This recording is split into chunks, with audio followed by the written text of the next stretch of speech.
Robin Zeng is an enigma. He is impossible to figure out. Some say he is gentle and refined, good-natured and magnanimous. Others say he is irascible and anxious, moody and volatile, with a temper like fire.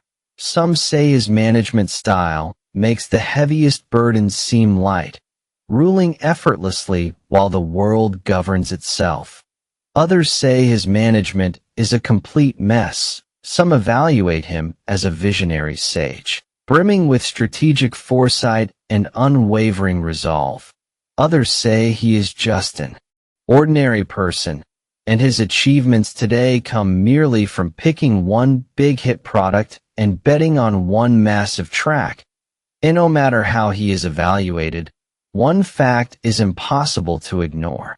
He founded CATL, and the deeper you look into CATL as a company, the more you discover it is equally full of contradictions. It hangs the motto, "Gambling Spirit Even Stronger," on the wall, yet fanatically champions engineering methodology and rationalism. It claims it is still a startup, an 80-pound baby, yet has sat firmly atop the global throne for years. It speaks of the Eastern wisdom of self-cultivation and uplifting others, while simultaneously talking about the scientific spirit of first principles. It demands everyone live in the moment and hone their fundamentals to perfection, while also demanding everyone set lofty ambitions and give full rein to their imagination. Everything in the universe is a contradiction. There will probably never be a second Robin Zeng, nor a second CATL. Today, starting from the man himself, we attempt to decode the spiritual core of CATL, to explore how this company has managed to both seize the opportunities of the era and navigate through industry cycles, ultimately growing into the CATL it is today. Gambling Spirit Stronger and Engineering Thinking. CATL was founded in 2011. Its first 4 production workshops were rented, as were the initial offices for those first few dozen people. Yet from the very first day of operation, what hung in Robin Zeng's office was always the calligraphy, profound, broad, and deep as a spring. The much more widely known motto, "Gambling Spirit Even Stronger," originated from a discussion between him and his mentor, Mike Zhang, chairman of ATL and lifetime honorary chairman of CATL. One day, Robin went to his mentor's office to chat. Pointing at the plaque that read, "Gambling Spirit Strong," on the wall, he asked Mike, "Why do you think your gambling spirit is strong? How much certainty do you need before you start something?" This was really more like two entrepreneurs discussing strategy. Mike replied, "To do something, you need at least a 50% chance." Robin said, "Then your gambling spirit isn't really that strong. I'll start something with just 20% certainty." Gambling spirit is actually about making judgments based on the 5 insights: knowledge, common sense, insight, courage, and appreciation. You start at 20%, and as you go, it turns into 50%, then 70%. That day, the two men also discussed and distilled 3 iron rules for investing in a venture. First, the market must be large enough. Second, there must be adjacent technologies. Third, the technical barrier to entry must be high. After the discussion, Mike said, "Your gambling spirit is indeed a bit stronger." The founder's gambling spirit determines the company's development strategy and even its fate. Let us dial the timeline back to around 2010. The new energy vehicle industry was still facing enormous uncertainty. Global new energy vehicles were still in the demonstration phase, heavily policy dependent, with limited market size, undecided technological routes, and every single aspect: customer acceptance, charging infrastructure, battery cost, lifespan, safety, reliability, and manufacturing consistency, was a black hole of problems. The difficulty of this gamble was that it was not a single bet you could place and be done with. From 2010 to 2013, you had to bet on whether the policies and market would actually take off. From 2013 to 2015, you had to bet on whether the NCM or LFP route would win, and whether prismatic hard case, pouch, or cylindrical would prevail. From 2016 to 2018, you had to bet on whether domestic passenger vehicles and international customers would truly scale up. From 2019 to 2020, you had to bet on whether the pandemic and economic pressure would alter the megatrend of energy transition. From 2021 to 2022, you had to bet on whether you could maintain cost and supply chain resilience under the dual pressure of wild material fluctuations and breakneck capacity expansion. From 2023 to 2024, you had to bet on whether energy storage, overseas localization, and global customers could become the second growth curve. From 2025 to 2026, at the TWH scale, you had to bet on the transition from a single product to a global competition of ecosystem and system capabilities. Gambling spirit stronger, it does not mean betting once on a policy dividend or a market explosion. It means placing a continuous series of bets on the energy transition, electrification, energy storage, globalization, and multiple technology routes. The challenge is daring to pour massive resources into R&D, production capacity, supply chains, talent, and organizational development when the future is not yet clearly visible. A company cannot wait until all variables are certain before acting, because by then the opportunity will already have been seized by others, says Robin Zeng in 2011. CATL was founded in 2013.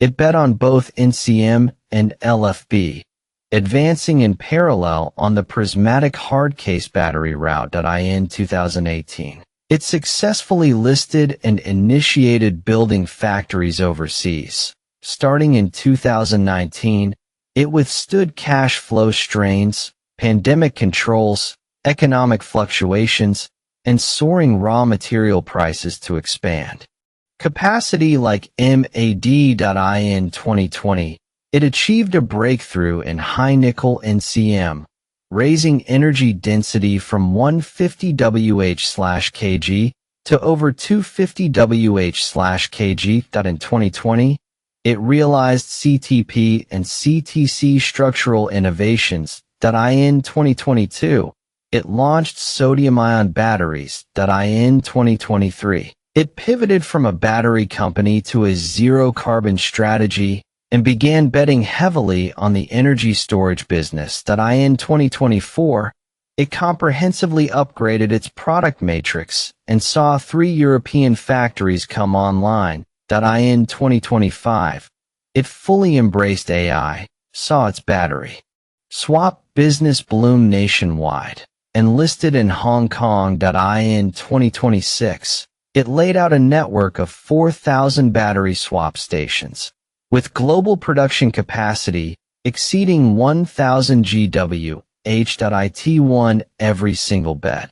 But if you only see the gambling spirit stronger, you can easily misread CATL. CATL was born out of ATL and entered the power battery field. Its advantage was a team rich in lithium battery experience, but the challenges and problems were even more obvious.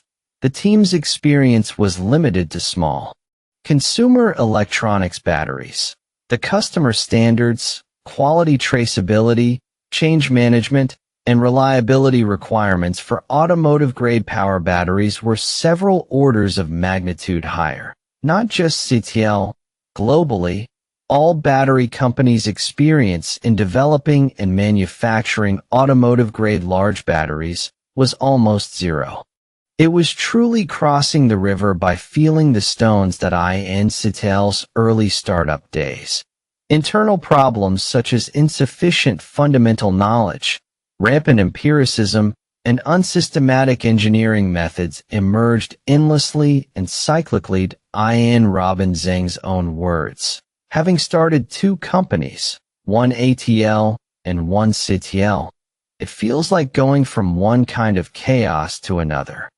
In those days when Tesla was still using Panasonic laptop batteries, 18,650 cylindrical cells, for power, the entire industry was crossing the river by feeling the stones.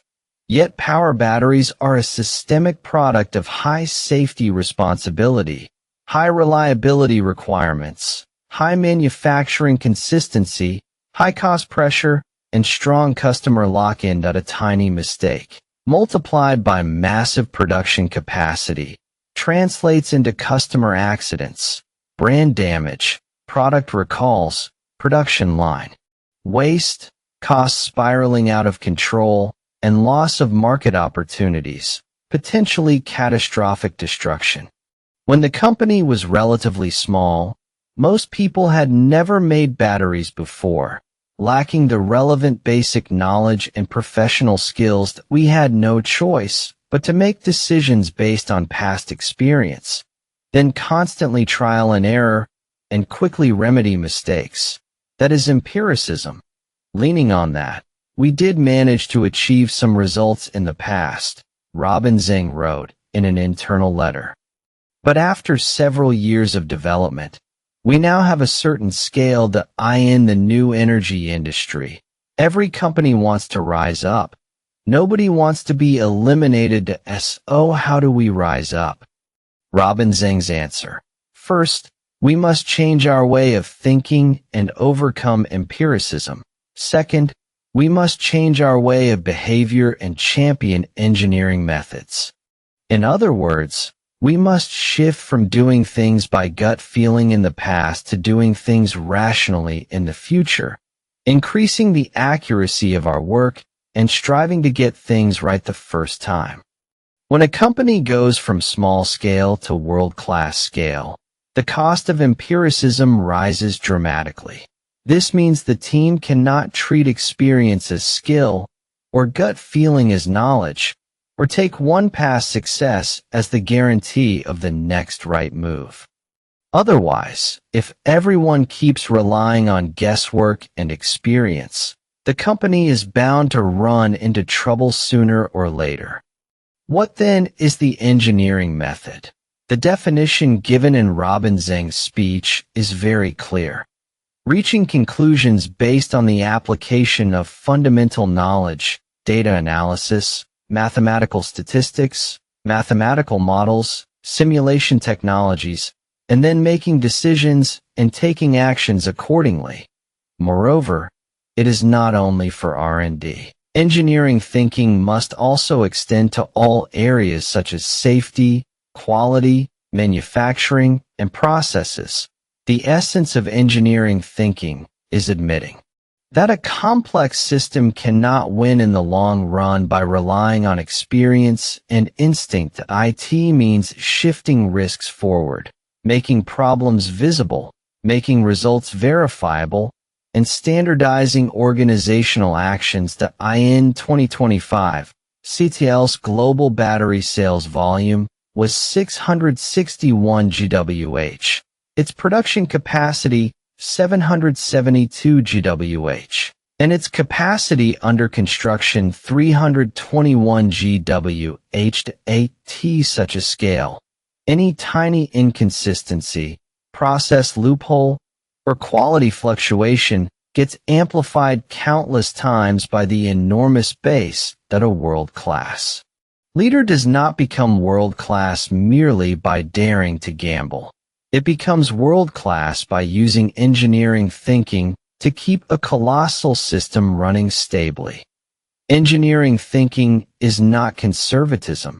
It is the fundamental law for an organization to survive in a high-risk industry. If gambling spirit stronger is not constrained by engineering thinking, it can easily turn into what Robin Zeng least wants to see.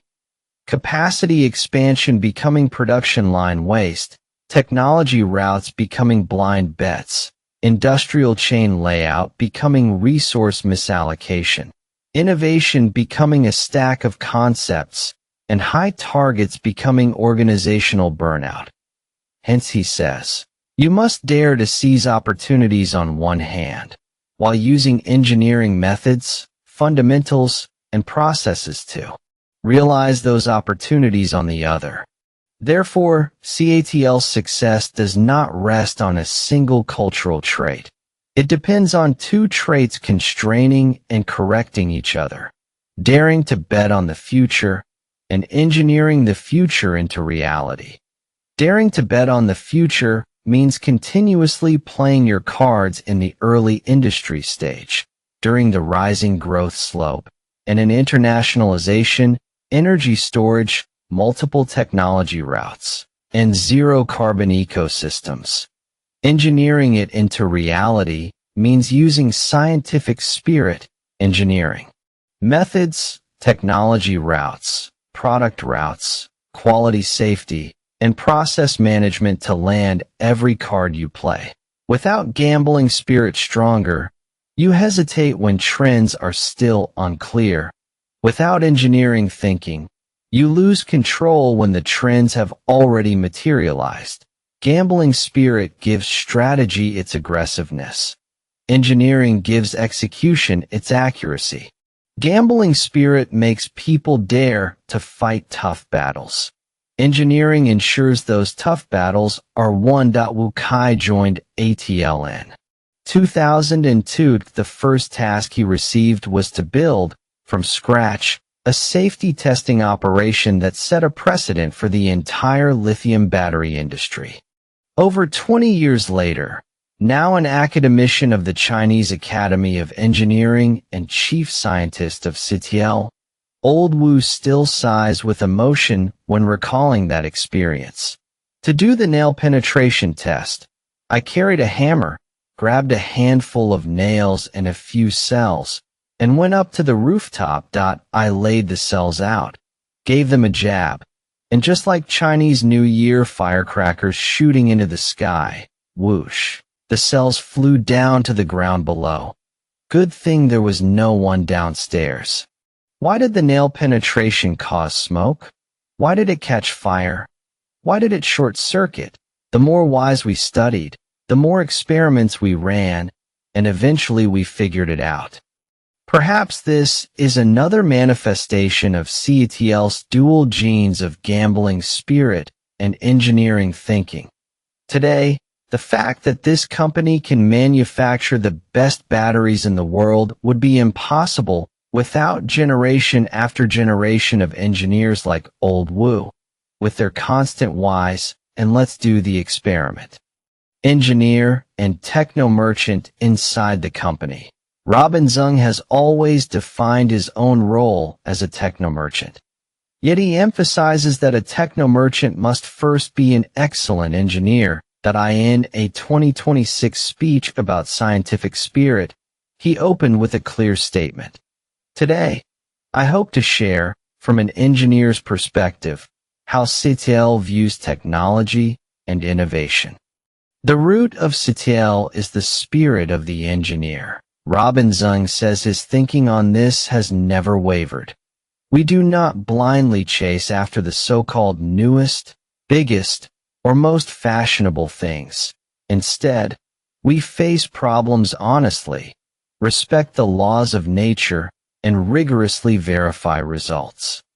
In 2009, Argonne National Laboratory in the U.S. published research on lithium-rich manganese-based materials, claiming they had more than twice the energy density of all existing lithium battery cathode materials at the time. This caused great anxiety in China's lithium battery industry, which at the time was generally betting on NCM and LFP routes. Robin judged that after many cycles, the structure of lithium-rich manganese-based materials might collapse into a spinel structure. So he asked his junior fellow apprentice, Professor Ouyang Chuang, who was still teaching at a university, to help verify this. Professor Ouyang performed simulation calculations based on first principles, and 3 months later, confirmed my judgment. Immediately afterward, I asked him to simulate NCM materials, and 3 months later, we solidified our commitment to the high-nickel NCM route. The technology route was thus clarified. These battles over technical routes that determined the company's destiny and even affected the success or failure of an entire national industry relied precisely on the engineer's spirit. Cognition determines choice, and fundamentals determine cognition.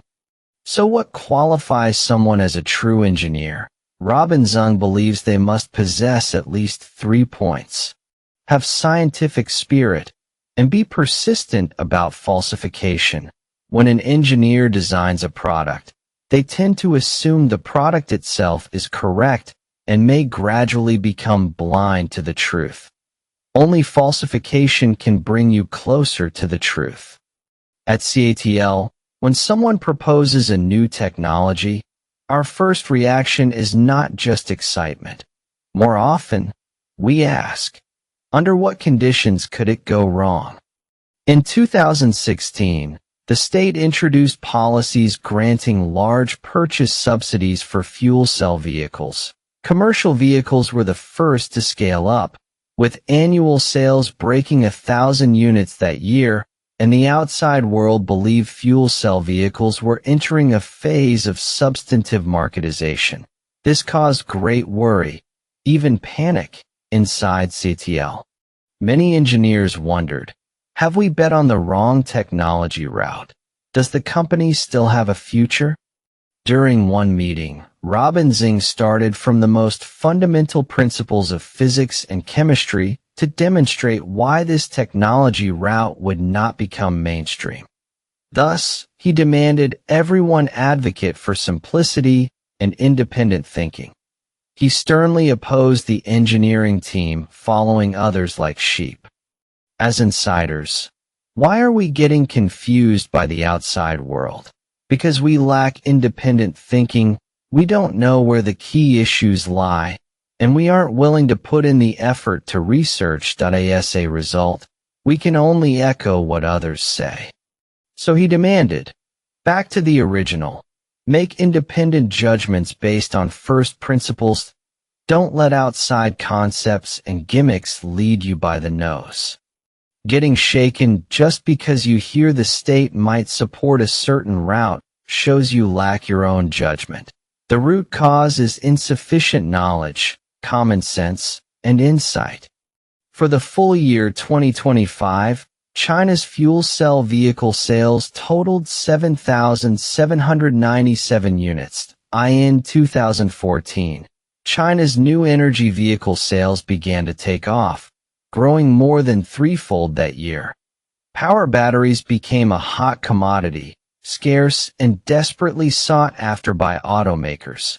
Massive amounts of speculative capital began pouring in. Battery companies mushroomed overnight, and salary jumps of several times, or even more than 10 times through job hopping became commonplace. Stock options and share grants worth millions or tens of millions were nothing unusual. Overnight riches seemed within arm's reach, and people's minds grew restless and agitated at this moment. Robin Zeng stepped forward and told the engineering team that everyone needed the cultivation of the 5 insights: knowledge, common sense, insight, courage, and appreciation. He said, many people think there are plenty of opportunities in the market, but this industry is really not easy, and making money is very hard. Many peers messed around, and in the end, they simply disappeared. For an engineer, the most important thing is to make judgments based on insight. Insight is split into vision and insight.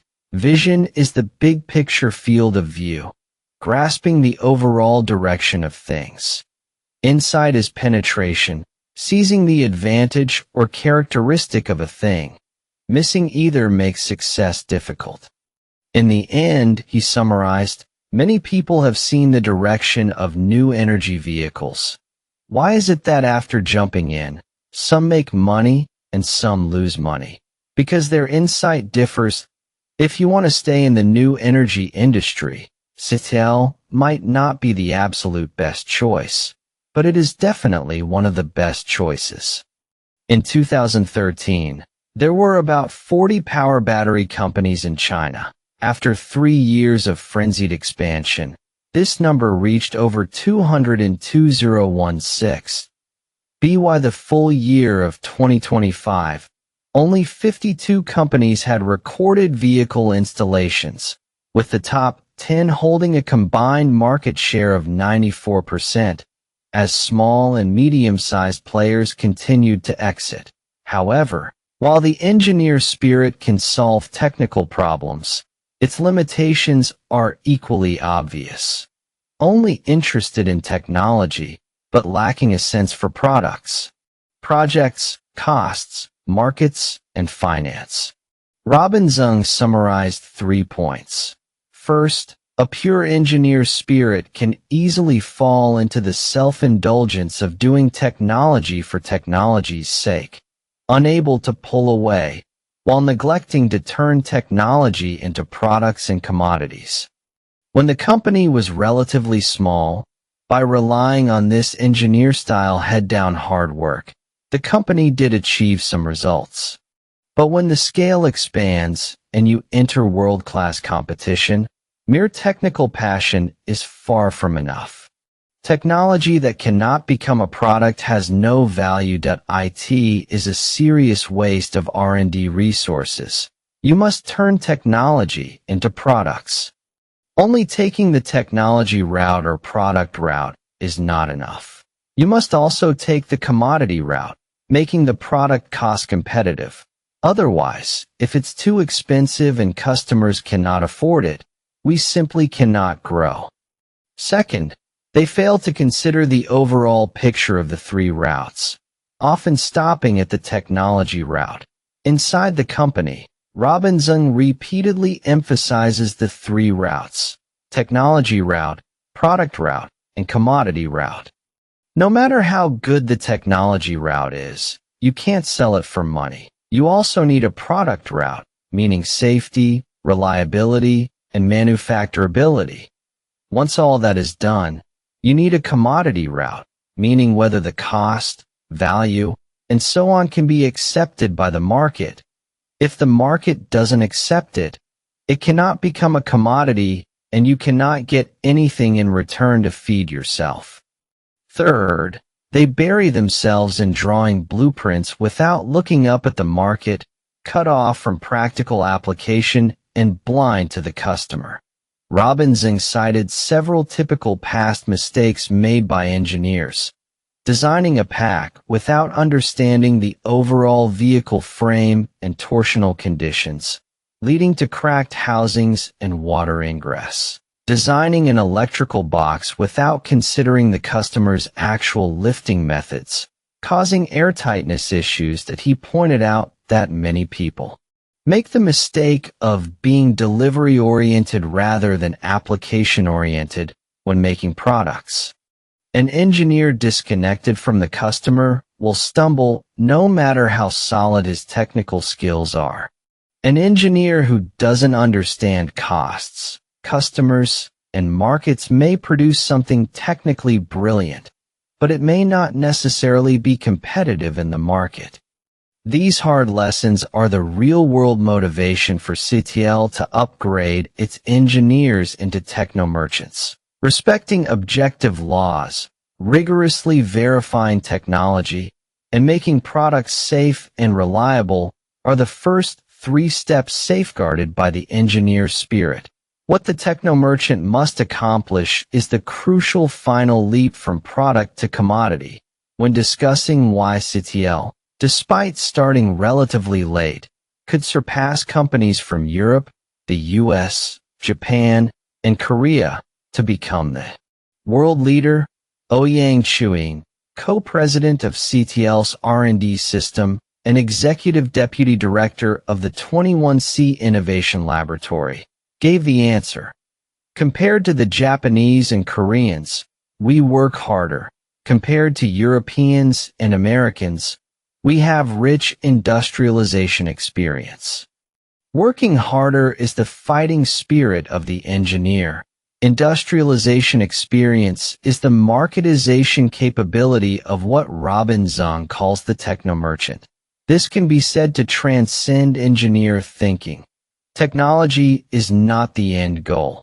Making technology create commercial value is the goal. So, what is a techno-merchant? Robin Zeng sets 3 criteria. Understand technology, understand application, and understand the customer. On the client side, use technology to surpass customer expectations, turning passively answering questions into proactively helping the customer refine the question. Robin Zeng says, after deeply understanding the needs of the client and the end user, a techno-merchant must leverage our technical strengths, tell the customer what they really need, and help them improve the question. Be able to reduce internal trouble and costs for the company. Robin Zeng requires that a techno-merchant must not only be clear on knowledge about cells, BMS, structures, etc., but also clear on the cost of these things and what benefit each design change will bring to the supply chain and company standards. When making a proposal, consider comprehensively and come up with a solution that both exceeds customer expectations and minimizes internal trouble. With less internal trouble, costs naturally come down. The higher state is to turn solutions into standardized, platform-based products.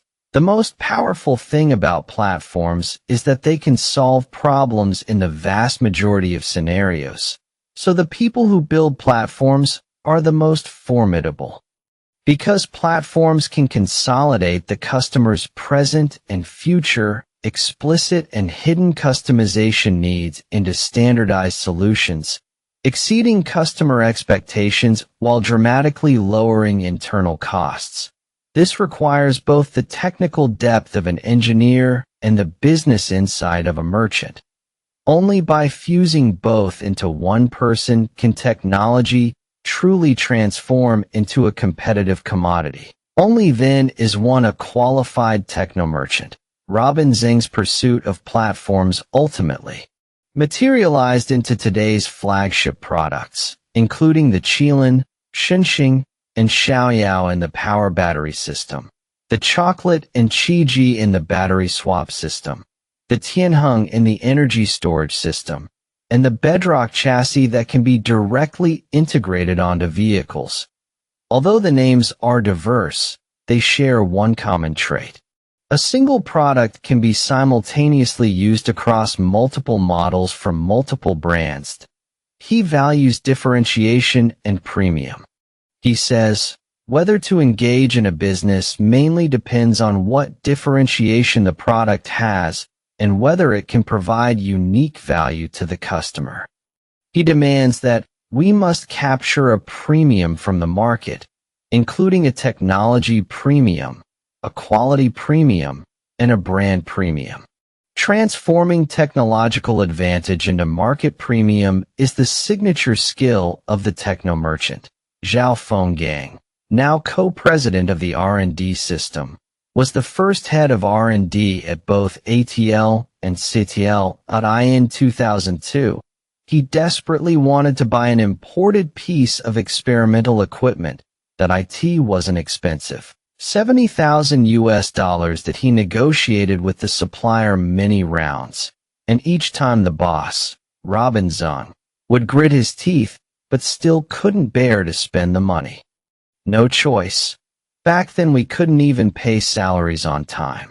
Later, Robin Zeng told Zhao Fenggang that if he could raise the capacity of the main selling 680 mAh cell to 750 mAh, he would agree to buy it. I stayed at the company for over 2 months without going home. I did it. That same year, Robin Zeng said that in the future they would build a building dedicated to R&D. Everyone thought it was a fantasy. 5 years later, in 2007, the CATL Songshan Lake R&D Center was completed. 4 years after that, while still in rented offices, when Robin Zeng said CATL would build a 20-story R&D center, people no longer thought he was bragging.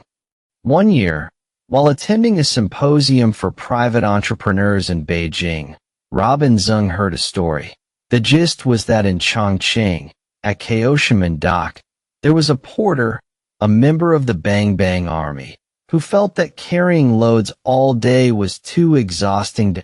So he bought a lottery ticket, hoping that if he won, he would no longer have to be a Bang Bang, since he often worked shirtless. He hid the ticket inside his bamboo carrying pole, the very pole he used for his labor. After the draw, he found he had indeed won the grand prize. Wild with joy, thinking he would never need to make a living with his pole again, he flung it into the Jialing River in a moment of excitement.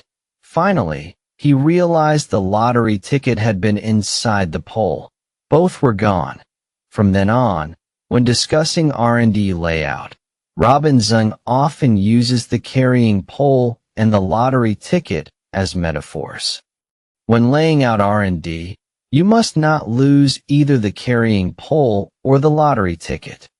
What is the carrying pole? The carrying pole is the tool we rely on to eat right now. The existing products and core technologies we must protect and perfect.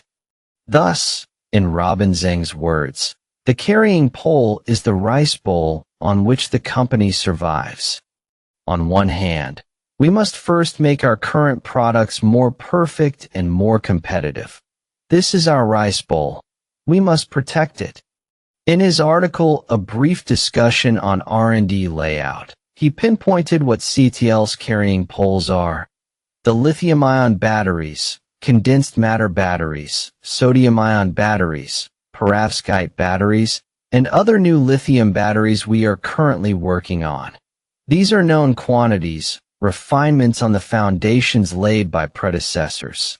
Some are old carrying poles, some are new carrying poles. Carrying the pole well hinges on striving for perfection and creating differentiation.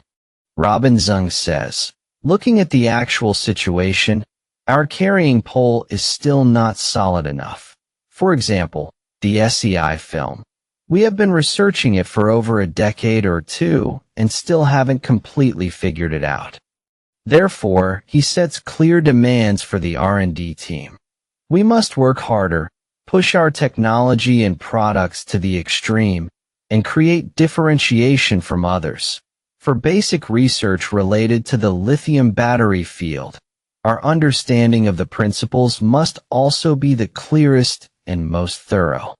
Carrying the pole well also means being willing to deep cultivate, to make one thing world-class. When setting up a Langya list in the Research Institute to solve frontier challenges, Robin Zeng said one benefit was that it can help the company carry the pole well. These challenges are old problems within our carrying pole, and solving them can help the company expand its exclusive zone, what we have and others don't, and advantage zone, what we have and others have, but we are better. Increasing market share. He encourages those who like to deep cultivate to put more effort into the carrying pole, to make the product perfect. Why must the carrying pole absolutely not be lost? Because it is the company's lifeline. Robin Zeng warns, once a product becomes homogenized, market competition deteriorates into price competition, and it is very easy for everyone to rush in together and then scatter together. When the porter threw his pole into the river, he cut off the very means of his survival. If a company loses its carrying pole, loses the competitiveness of its core products, then no matter how large its bulk, it will collapse with a thunderous crash. Hence he repeatedly emphasizes, we must make our current products more perfect and more competitive. The carrying pole secures the present. The lottery ticket bets on the future. So Robin Zeng says, at the same time, do solid pre-research on potentially disruptive key technologies and buy a few more lottery tickets. Lottery tickets are those frontier directions that remain uncertain but could change the rules of the game. The wisdom in buying lottery tickets lies in preparing them without necessarily using them. In discussions with the R&D team, Robin Zeng said, the highest success in technology is to develop something and have it ready without needing to use it. He criticized that many technical people always want to immediately sell something the moment they make it, believing that the truly formidable people or companies are those who have mastered all 18 martial arts, yet keep their various weapons on the shelf, and as the market demands and the situation develops, they continuously reveal new moves. That is the power of R&D. He says, the patent portfolios we are building in advance now are also laying out our future competitiveness. A lottery ticket held in hand does not need to be cashed immediately, but once the moment arrives, it becomes a trump card that no one else can match. This resonates with Amazon's Jeff Bezos's idea. If your horizon extends out 7 years, very few people can compete with you, because very few companies are willing to make such long-term technology reserves. So in Robin Zeng's own words, I have very high demands for R&D. We must be able to lead competitors not just by 1 generation, 2 generations, or 3 generations, but by 4 generations. Buying lottery tickets is also a layout for exploring higher levels of innovation. Robin Zeng divides technological innovation into 3 levels. Breaking the boundary of scientific understanding is the highest level. Breakthroughs in engineering technology and application are the second level.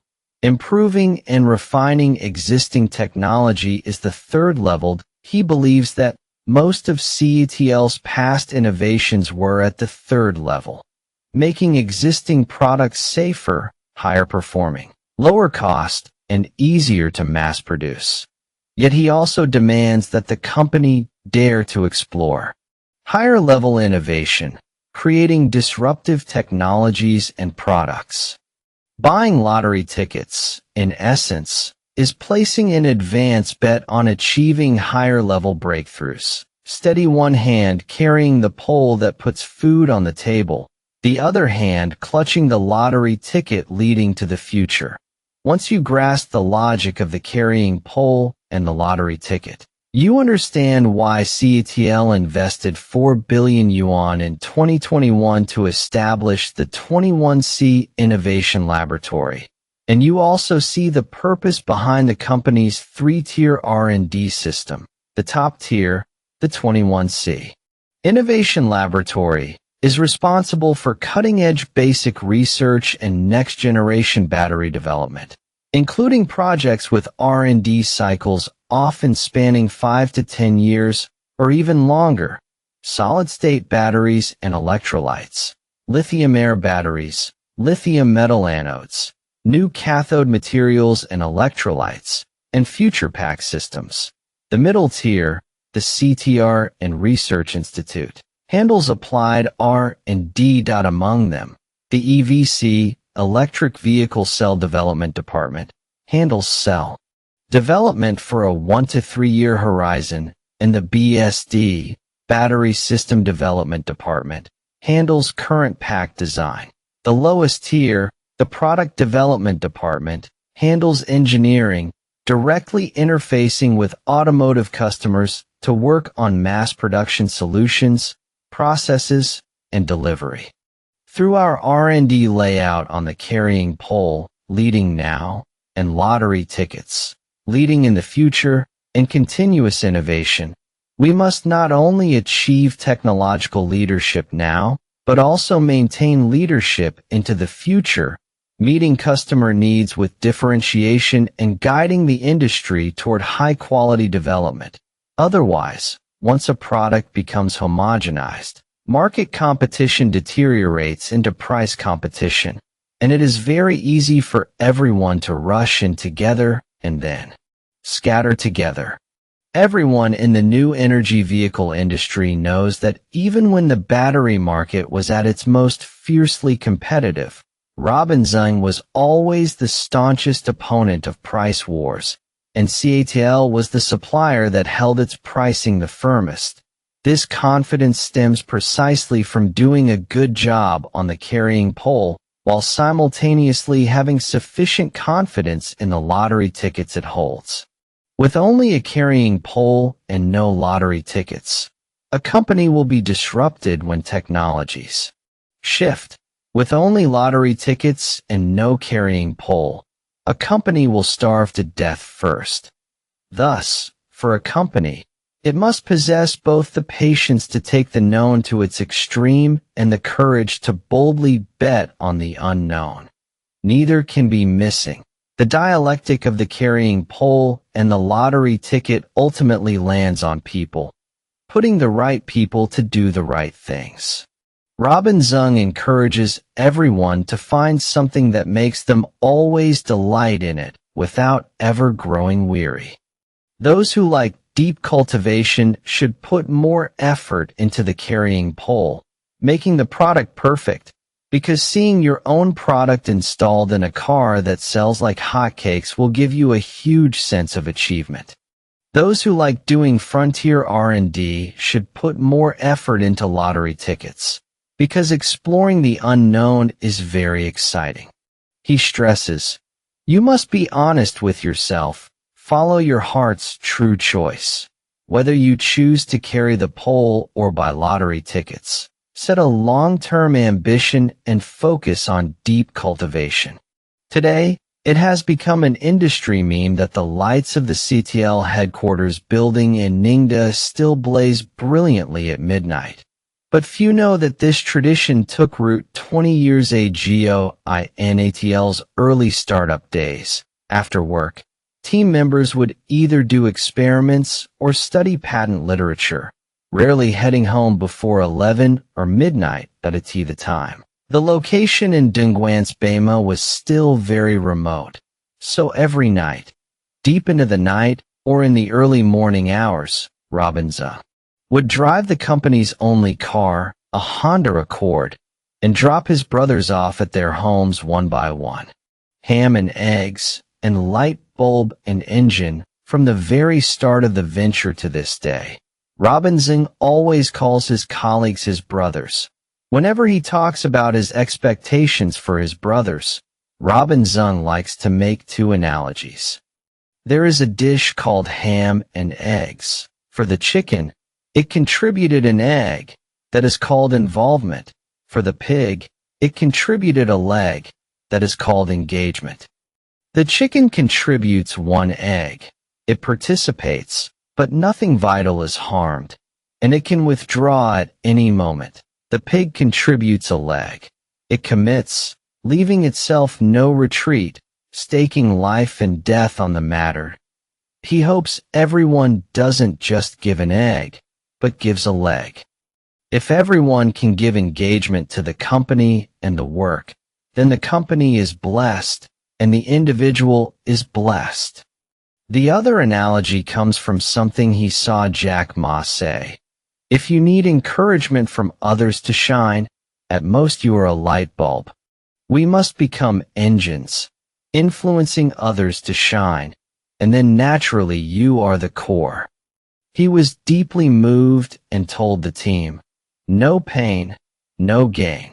Whether a person wins or loses ultimately depends on being ruthless enough with oneself, whether your mind is broad enough, and whether you persist enough. The breadth of successful people is expanded by the grievances they endure. Without suffering grievances and torment, one cannot achieve anything. The only thing you can rely on is self-motivation. Make yourself an engine. Hold yourself to high standards and strict demands that no matter what. Others say, no matter how great the pressure, no matter how difficult the goal, never forget the original aspiration and persist in striving and innovating. As always, that I hope everyone firmly sets their goals, continuously motivates themselves and their team, bravely shoulders heavy burdens, dares to fight hard battles, and together creates greater accomplishments to win the ultimate victory in our cause. Since the startup, the company's workforce took 5 years to grow from fewer than 100 to break 10,000, 6 years to break 50,000, 1 year to break 100,000, and 3 years to break 180,000. A revenue took 4 years to go from nearly zero to surpass 10 billion, 6 years to surpass 100 billion, and 1 year to surpass 300 billion. Under such breakneck growth, what makes Robin most anxious are his brothers. First, the pace of growth is too slow. What I'm anxious about is that my brothers are not improving fast enough. They cannot keep up with the company's development pace and the speed of its global expansion. Second, fundamentals are not solid enough, and there is a lack of independent thinking and innovation ability. When encountering problems, they only wait for orders. Is it right for me to still be the chairman now? I still have to get involved in many technical problems. The brothers' fundamentals and imagination are insufficient.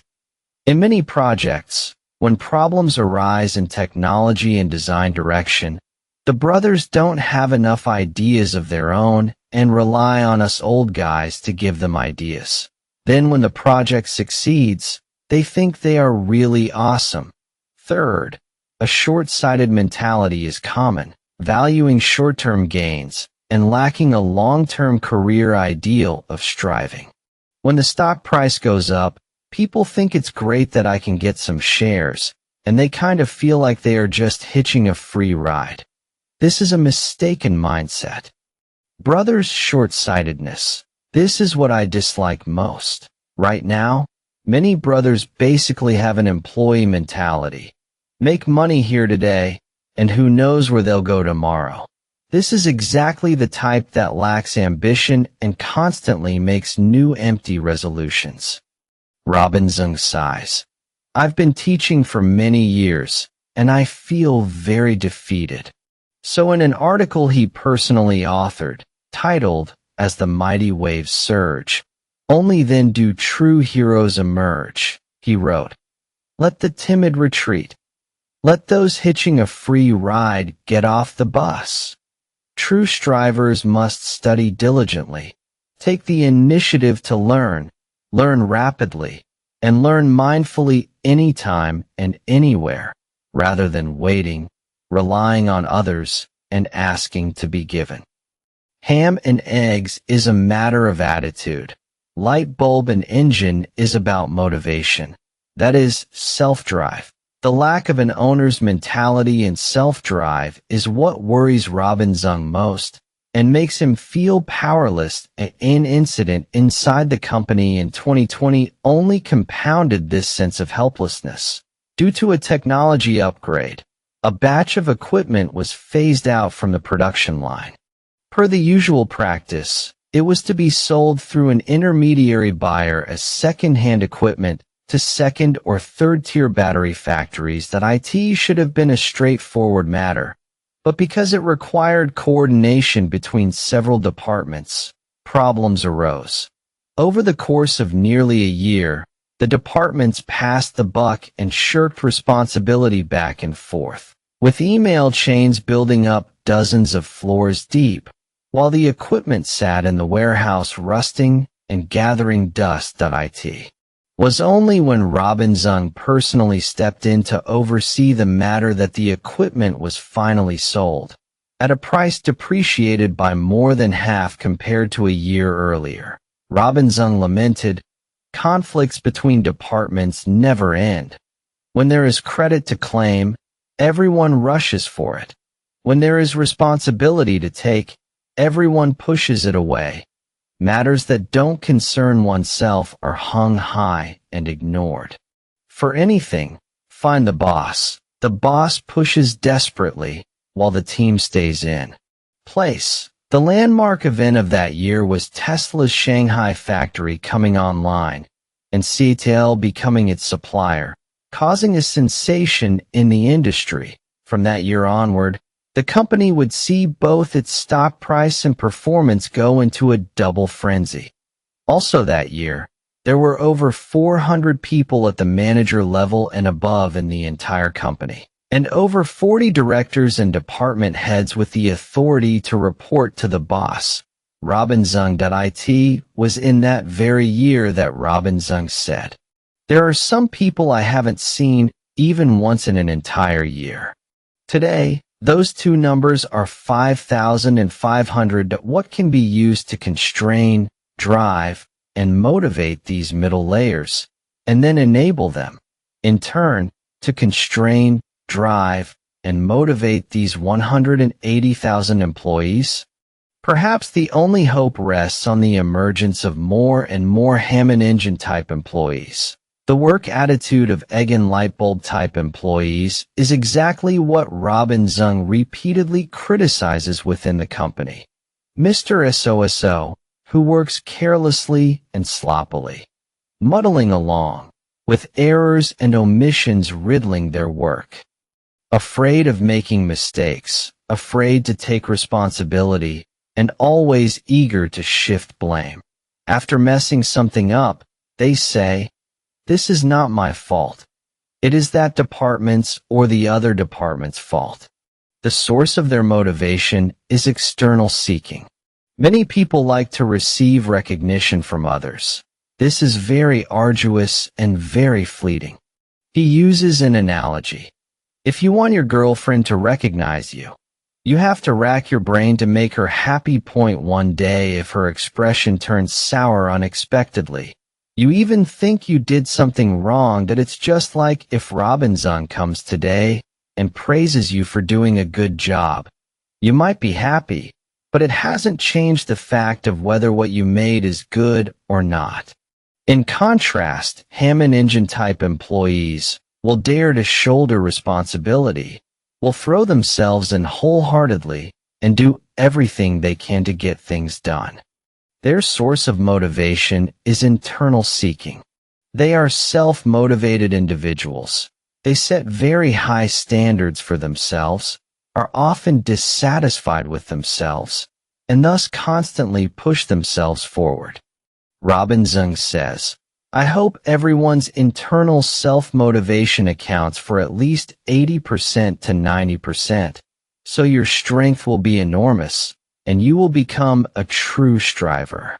This is the core of CATL's striver culture. Why is striving necessary?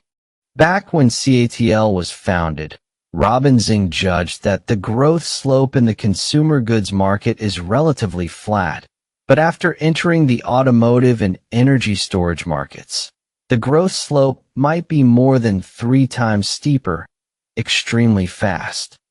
On such a steep track, Mr. SOSO and light bulbs simply cannot keep pace. They suddenly find themselves falling far behind, about to be abandoned. Only engines that commit fully and accelerate with their own drive can catch the triple speed growth. The automotive industry is facing a great transformation. What we hope for is to emerge from this transformation as a world-class innovative technology company in a person's lifetime. Such opportunities are extremely rare. If you feel you are merely a cog in the machine, that's fine. That we can become a world-class cog. When you discover that what you make is the best in the world, you won't need others' praise anymore. Robin Zeng recognizes that CATL has grown very fast. Roads that other companies need 10 years to travel, we have basically compressed into 3 years. Rapid growth has brought about unhealthy states. Some departments, ignoring actual needs, have overexpanded themselves, recruiting excessively, leading to bloated personnel, overlapping organizations, cumbersome processes, and low efficiency. Since problems have been identified, we must solve them.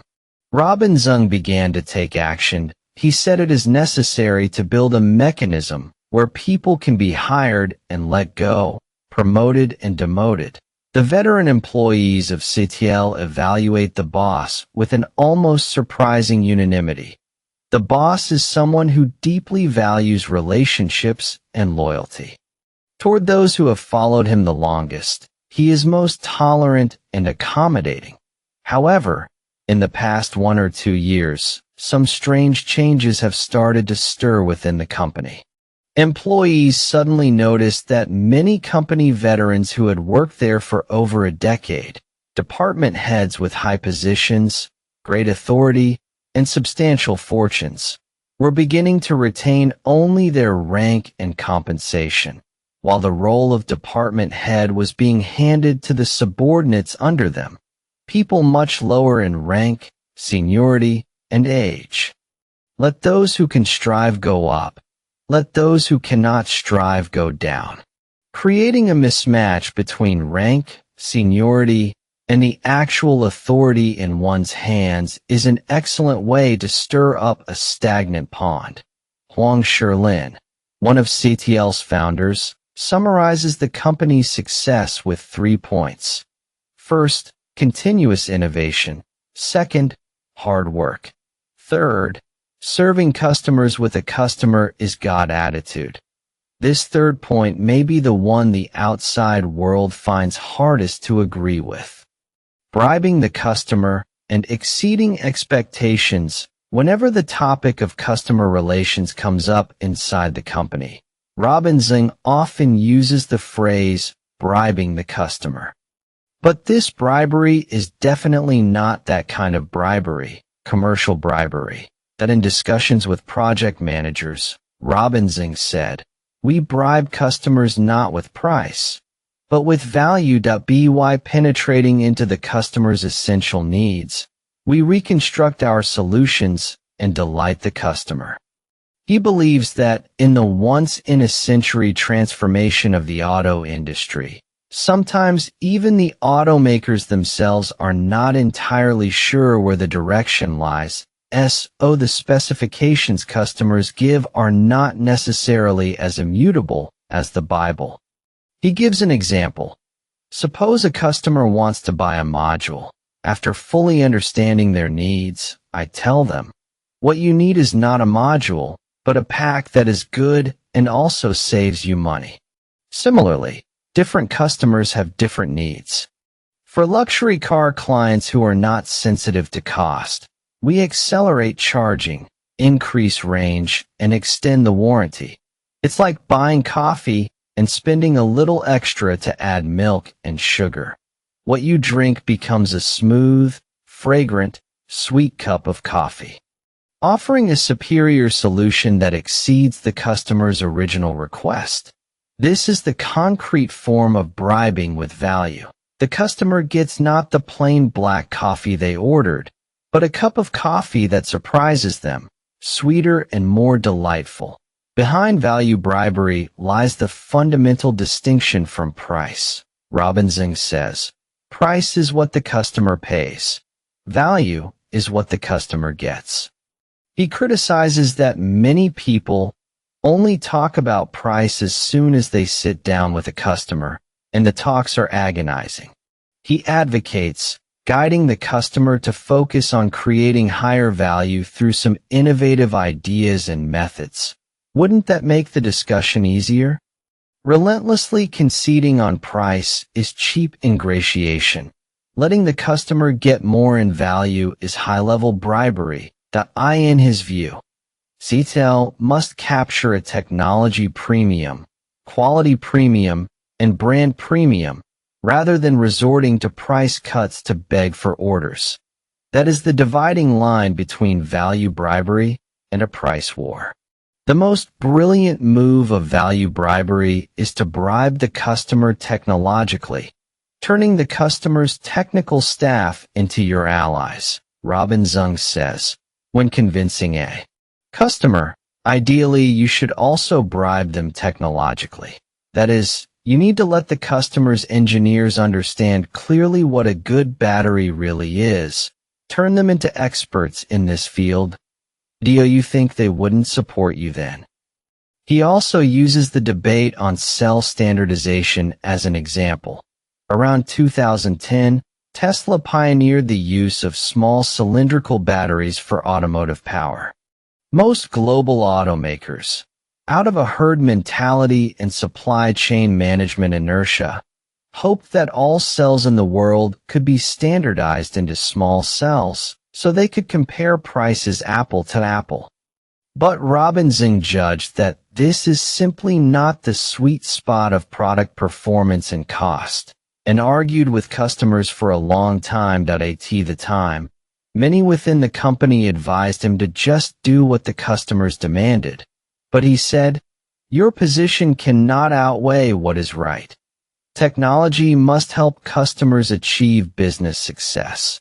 Knowing the customer's approach has problems and not fighting for what's right, that is truly irresponsible to the customer." The subsequent development of the industry proved him correct. Today, the mainstream capacity range for power batteries is 100 to 200 Ah. Large format single cells not only have lower internal resistance and better charge-discharge performance, but their advantages are even more evident in system assembly. They simplify system structure, reduce pack costs, increase pack energy density and space utilization, enable more efficient thermal management, and enhance safety. This is a wise way to manage relationships. You are not slipping a red envelope to a specific individual.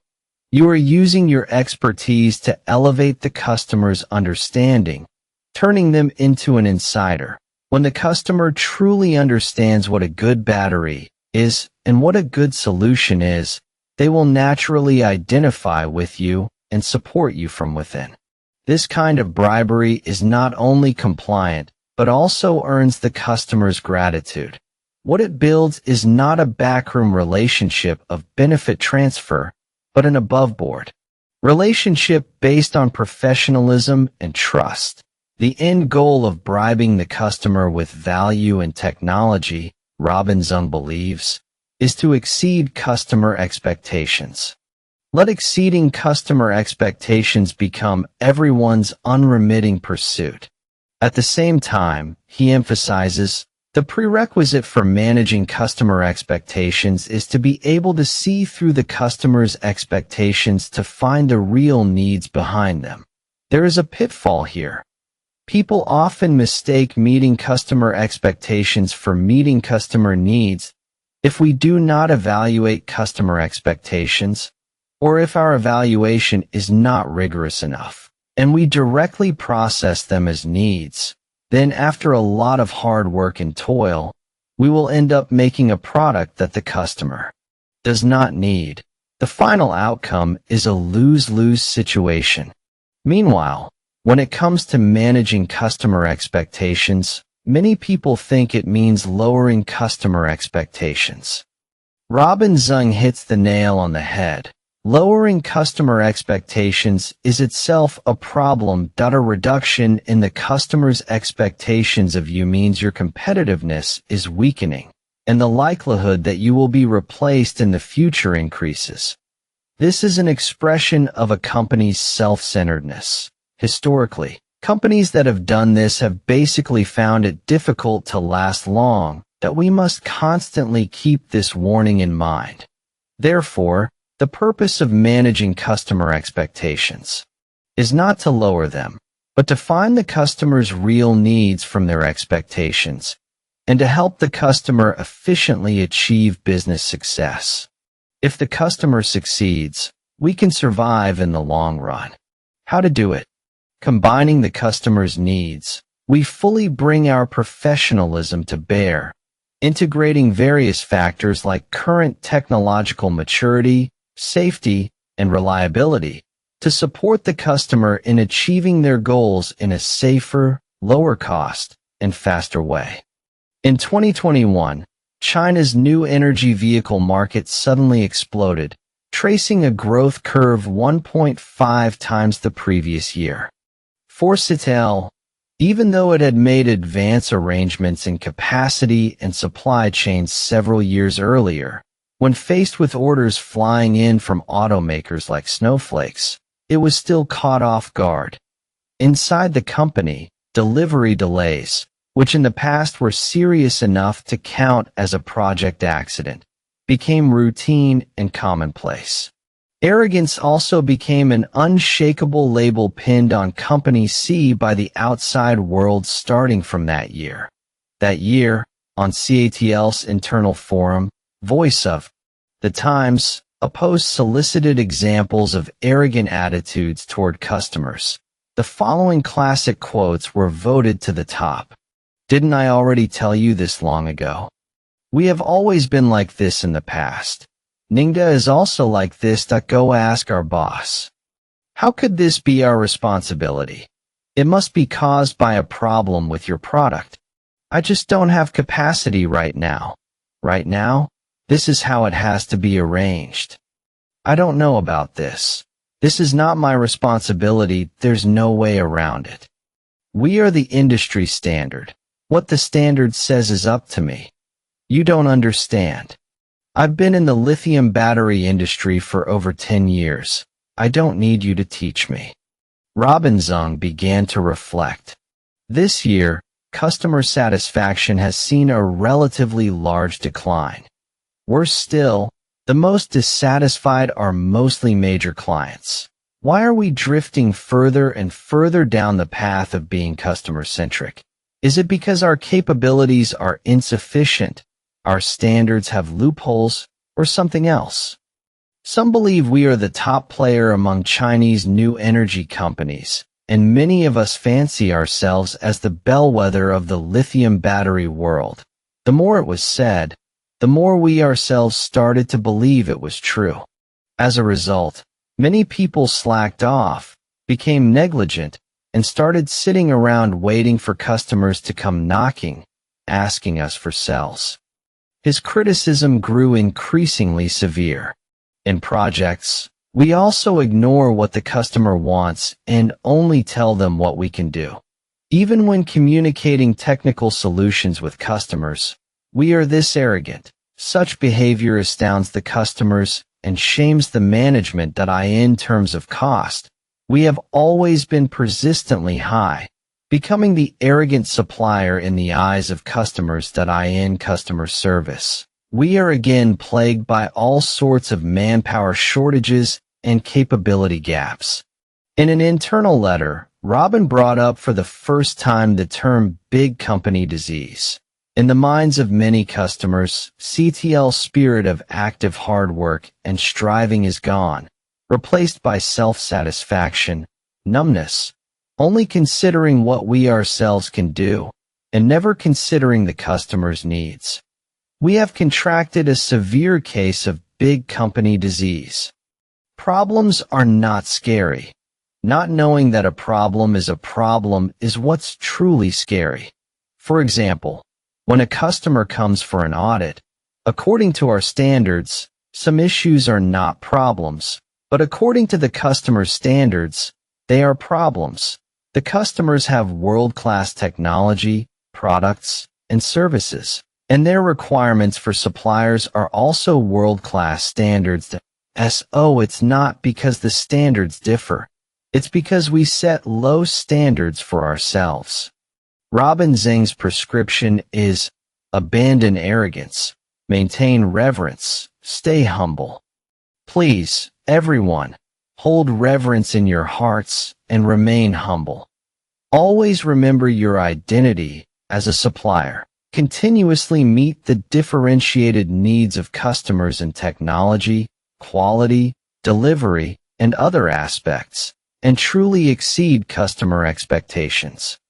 On the eve of CATL's first spring festival after its founding in 2000, a major client, Motorola, made a very harsh, even unreasonable demand. The cells had to withstand baking at 85 degrees for 4 hours without swelling. On Chinese New Year's Eve, Robin and I were still in the factory doing experiments. Zhao Fenggang recalled how that team fought to meet the customer's needs. One set of experiments took 4 hours to yield a result that by 11 at night. The colleague from the facilities department said they needed to seal the doors and go home for the new year. Robin still said to wait a bit more. We needed another 2 hours for the results. We ultimately broke through that technical threshold and got Motorola's certification. Master the fundamentals and unleash your imagination. If you were to rank Robin Zeng's most frequently used phrases, these 10 words would probably be on par with CATL's industry standing. Robin Zeng says, "Only by mastering the fundamentals can you better unleash your imagination." The word only reveals the relationship between the two. It is not a parallel, but a causal one. Imagination without fundamentals is not creation, but daydreaming, not insight, but confusion. In a brief discussion on R&D layout, he recounts that an employee expressed a desire to look more at cutting-edge research. He was very encouraging, but then immediately poured a bucket of cold water. But if you don't have the fundamentals to judge it, you will only become more confused. He elevates this principle to the level of epistemology. Cognition determines choice. Choice determines success or failure. Cognition is not something you overhear on the street or something you read in a book. It is something you judge after mastering the fundamentals. The reason he could pick the right technology routes in 2 startups, CATL choosing polymer pouch over cylindrical and prismatic, CATL sticking with lithium batteries instead of the hydrogen economy of fuel cells, was not a flash of bold imagination. It was based on judgment. Judging technical feasibility after reading a vast number of patent documents. Doing a large number of experiments for verification starting from first principles, and collaborating with universities to study fuel cells. As early as around 2002. Whether the arrow shot by imagination can hit the target depends on how strong the bow of fundamentals is. How vital it is to master the fundamentals. The founders of the 2 companies have experienced this more deeply than anyone. In June 2000, Zhao Fenggang, whose employee number would later be 51, went to the CATL startup, which had been established for just over half a year, to look for a job. The president, Chun Tanghua, personally interviewed him.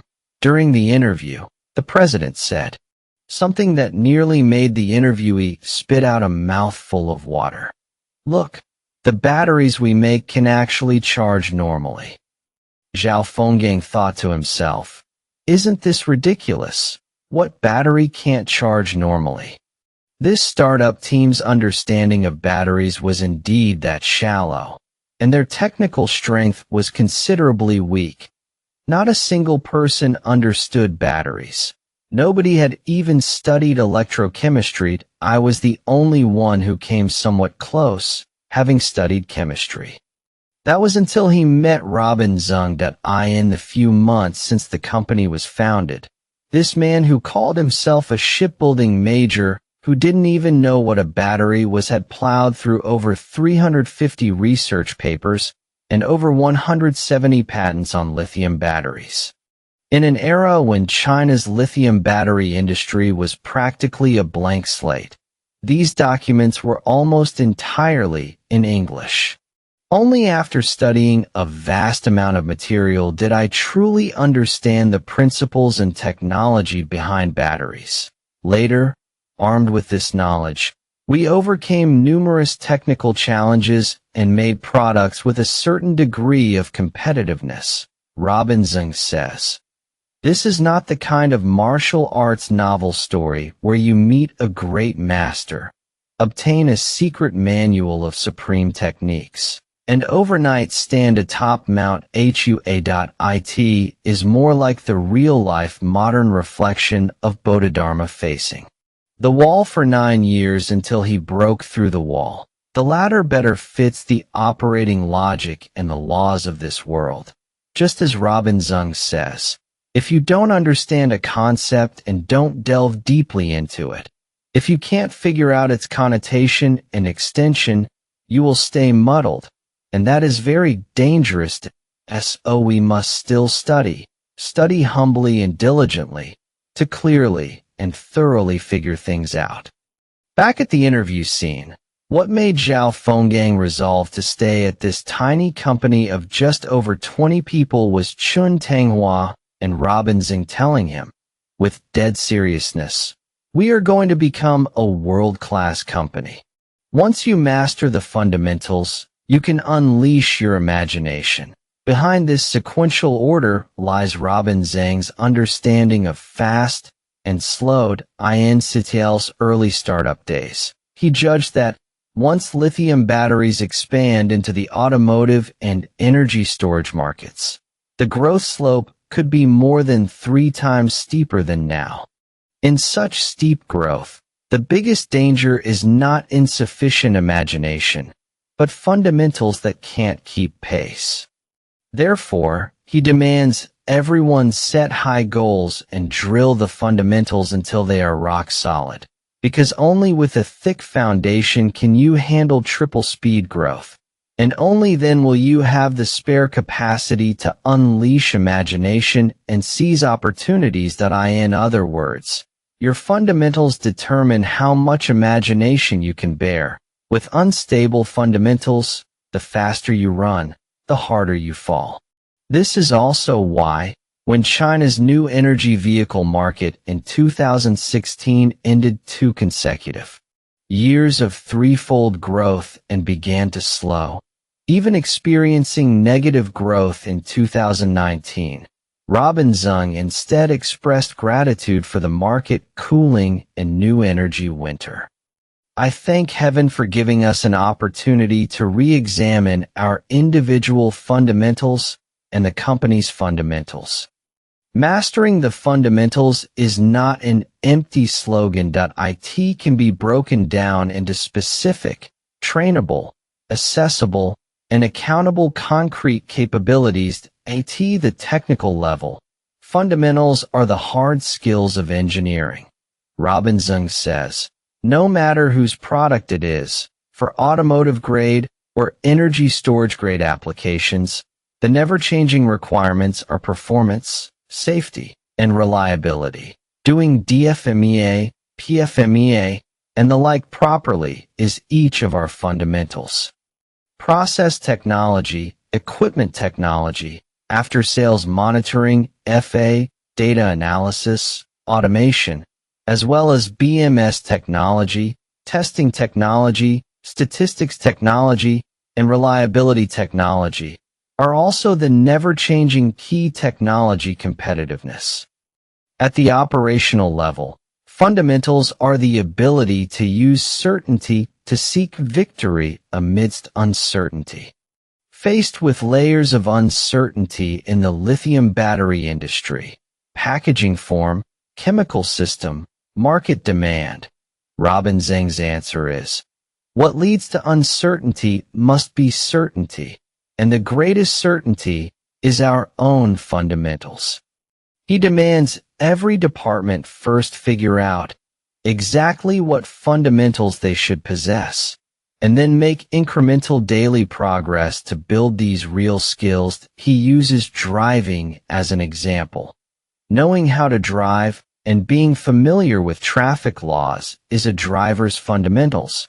But that is a low-level requirement. That a higher level is knowing when and where traffic jams will occur, which roads will flood when it rains, and being able to dynamically grasp road conditions. An even higher level is like my requirement for my own driver. When you drive, I should be able to fall asleep. That is a true master. The management level. And castles cannot be built on sand. He harshly criticizes Mr. SOSO and the just-handed mentality, citing cases such as missing confidentiality clauses during review, copying old data for cost analysis without thought, and entering the wrong formula ratios that he emphasizes. All great undertakings in the world must be accomplished through attention to detail.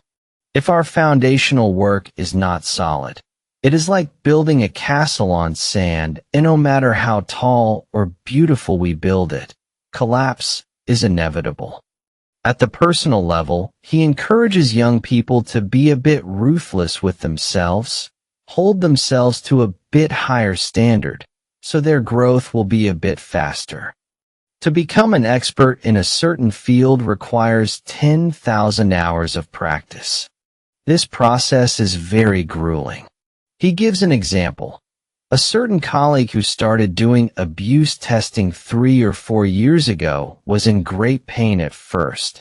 After years of accumulation, he researched the entire system very thoroughly and participated in drafting domestic and even international standards. This is the process of becoming a world-class cog. Insist on doing one thing and do that one thing well.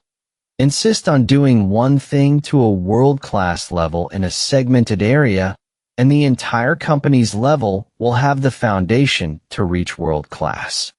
For a technology company, fundamentals are the safety margin, while imagination is the growth potential.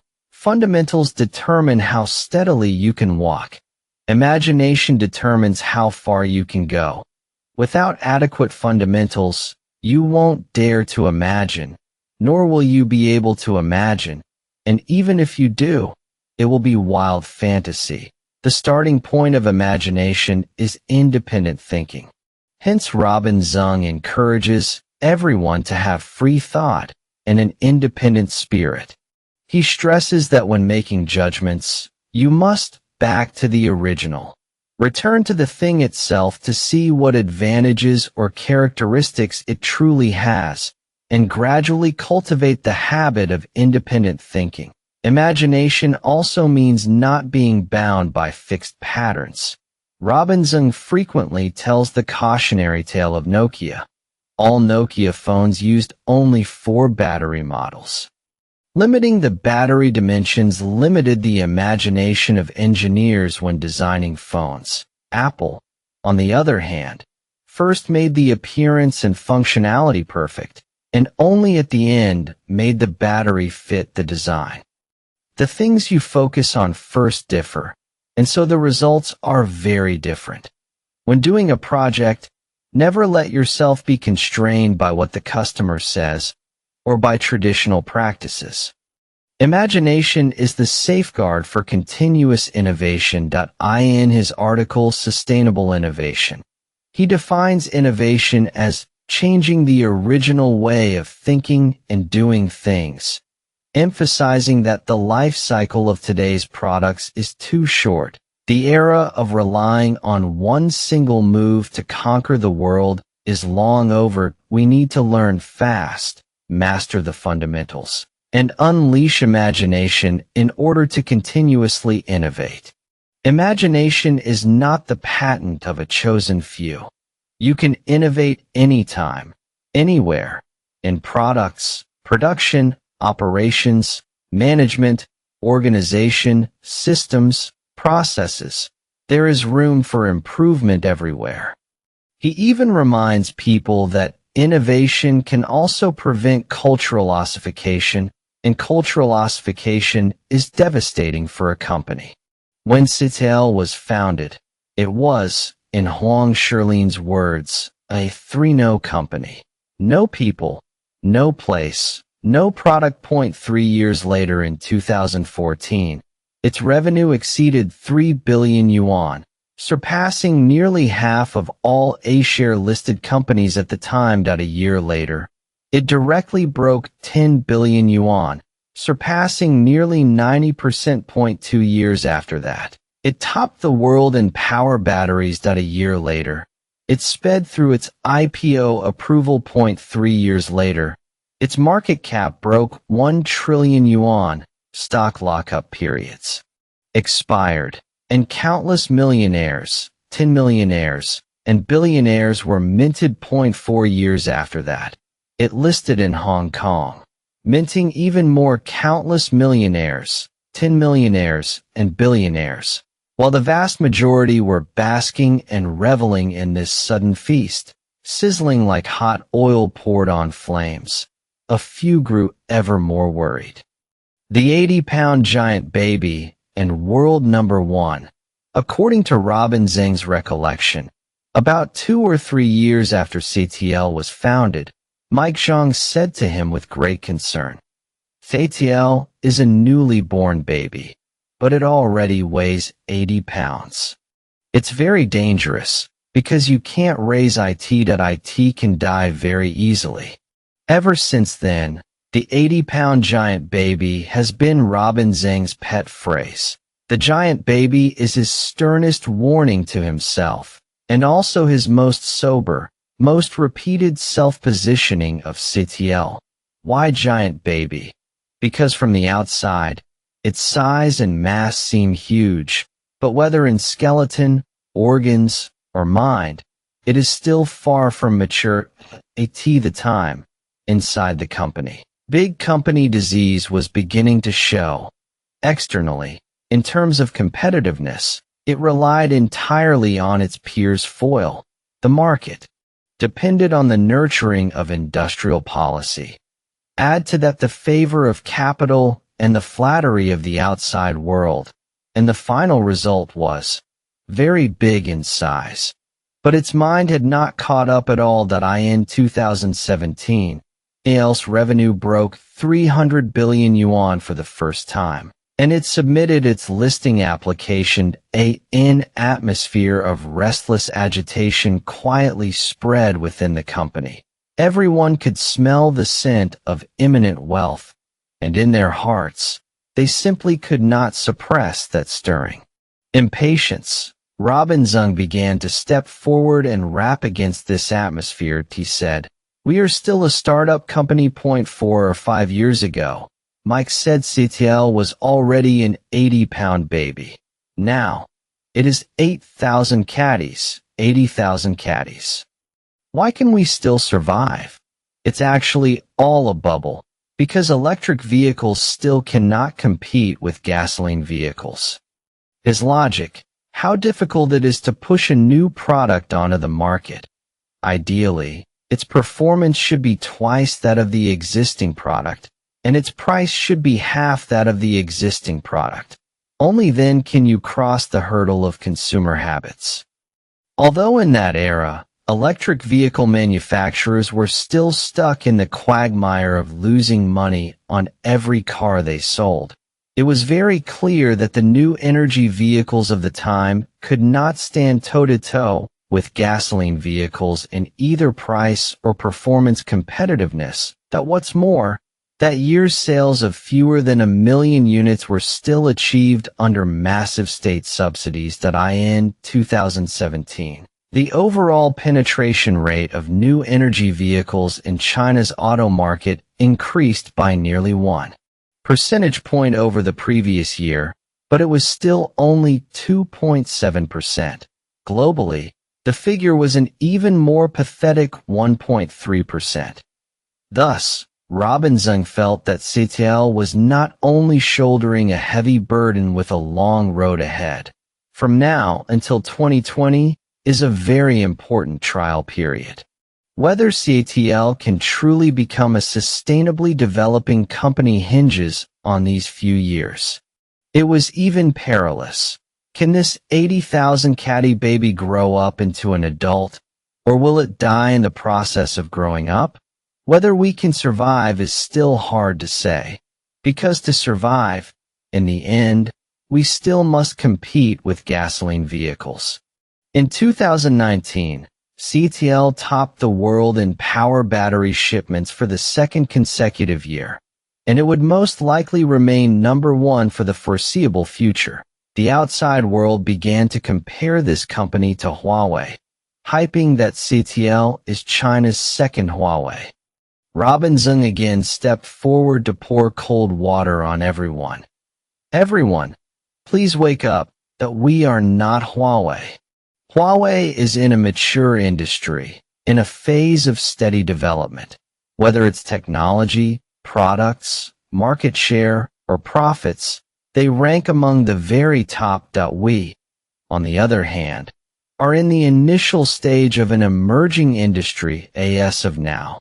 The global share of electric vehicles is still less than 3%. The new energy industry still depends on government subsidies from various countries. We are still a baby that hasn't been weaned. He analyzed the fundamental difference between the two companies. More crucially, the business model is different. Huawei emphasizes R&D and sales, does less manufacturing, is asset-light, and has a high profit margin. Our manufacturing, on the other hand, occupies the greater half.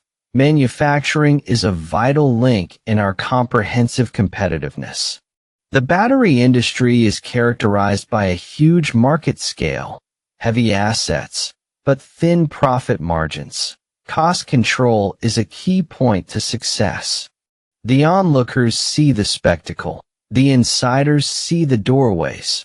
Behind the halo of CATL having secured a large number of OEM pre-orders, as fervently discussed by the outside world, we must soberly recognize the risks in 3 links.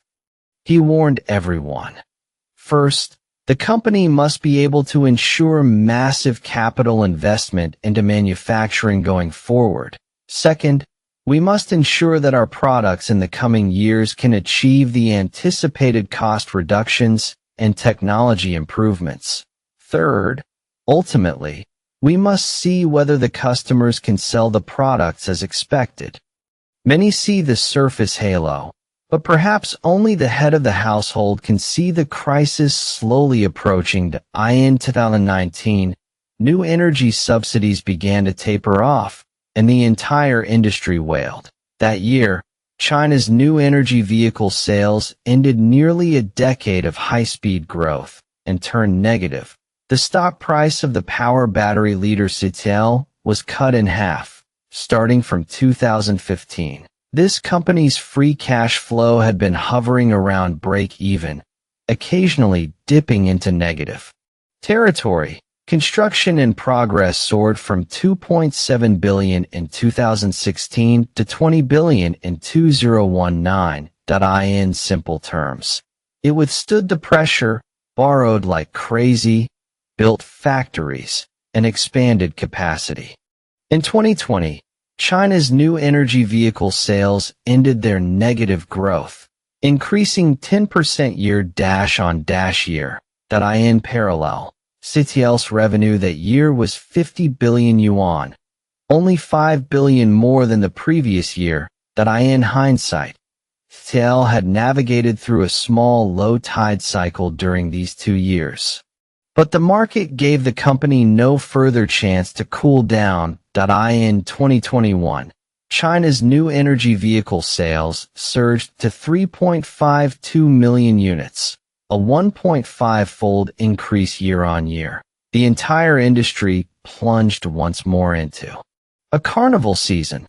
Carnival also came for CATL's stock price. On the last day of May, its market cap broke 1 trillion yuan. King Ning had thoroughly broken out of its circle. On a day, just over 6 months later, it touched an intraday price of 692 yuan. The market went completely mad. Equally mad were the people inside the building.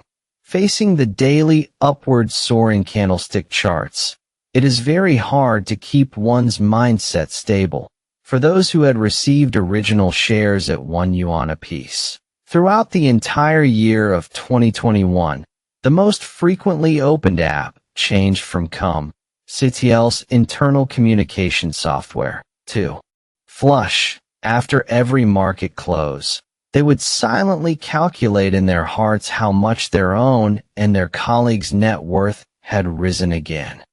The richest man of all Chinese. Many times inside the company, Robin Zeng said with a deeply worried heart that he did not wish for the company's stock price to rise so high. so fast.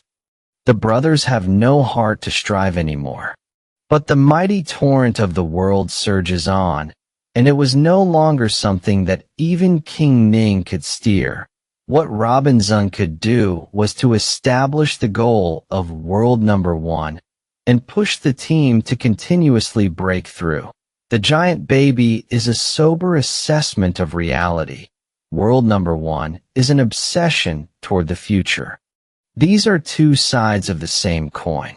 Precisely because he knows he is a giant baby that could die at any moment, he must set the goal that high. If you don't set a lofty ambition at the start, the result is very hard to do well. In 2017, CATL surpassed Panasonic, Samsung, and LG to achieve the goal of world number one in the power battery field. In an internal meeting, he gave his own definition of world number one. Usually speaking, to be world number one, your global market share must reach above 30%. However, he also cautioned, currently, our domestic market share is over 40%, but our overseas market is basically still at the 0 to 1 stage. Most of it is occupied by other earlier players. So starting from the 2018 launch of the German factory project, the company officially went overseas to in the power battery field. From 2017 to today, it has been world number one, and from 2020 onward, its global market share has never fallen below 30% in the energy storage market. It has been world number one since 2021, and from 2024 onward, its global market share has never dipped below 30%. In 2020, Robin Zeng proposed the goal of becoming a Fortune Global 500 company with a threshold of approximately 300 billion yuan, while CATL's revenue that year had just exceeded 50 billion yuan. Even the most radically optimistic members of the team thought it would take 5 to 8 years. 3 years later, the goal was achieved. Robin Zeng's goals seemed to have been reached, yet they seemed far, far from reached. From the early startup days of building the best battery factory, to a technology innovation company, to a zero-carbon technology company, and now to the latest, being the pillars and beams of a new energy society for humanity. The nearly 1,000 GWh of batteries churned out each year by his battery kingdom is, in his future empire blueprint, merely one pillar among many. He seems perpetually unsatisfied, always pushing CATL forward like an engine, sprinting toward the next goal, and then the one after that. In earlier years, the goal he set for himself was that famous one: defeat the gasoline car. Now, for the full year of 2025, the numbers are: new energy vehicle market share in China is 54%. Globally, it is 23%, and it seems he will need to keep striving for at least another 5 to 10 years. Not to mention that in the fields of aircraft, ships, and robotics, electrification has barely just begun. Beyond making all mobile things new energy-powered, Robin Zeng's ambitions extend to the immovable.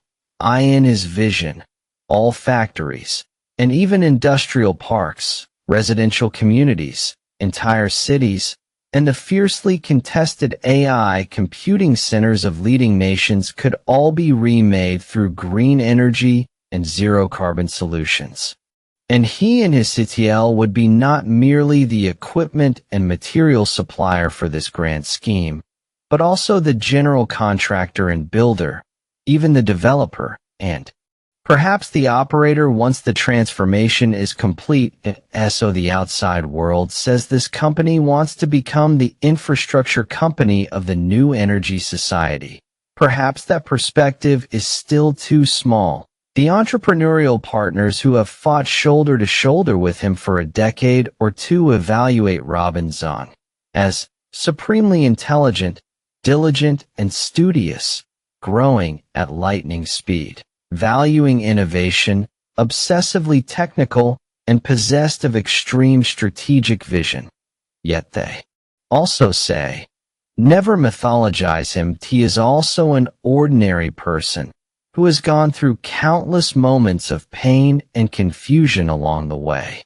Back in the early startup days, Robin Zeng, Huang Shilin, Zhao Fenggang, Wu Kai, Wu Yingming, Chen Yuantai, and the others would often gather on the rooftop of the rented office building to drink, talk big, and blow off steam. When envisioning the future, they would talk about the great victorious escape. That was one of the startup team's inside jokes, representing the 5-year plan and what each person could get out of it. After 5 years, after everyone makes a bit of money, do we keep going or sell the company or whatever? It's not like we didn't think about it. In the end, it was 5 years, and then another 5 years, and another 5 years after that. Unconsciously, we walked all the way to today.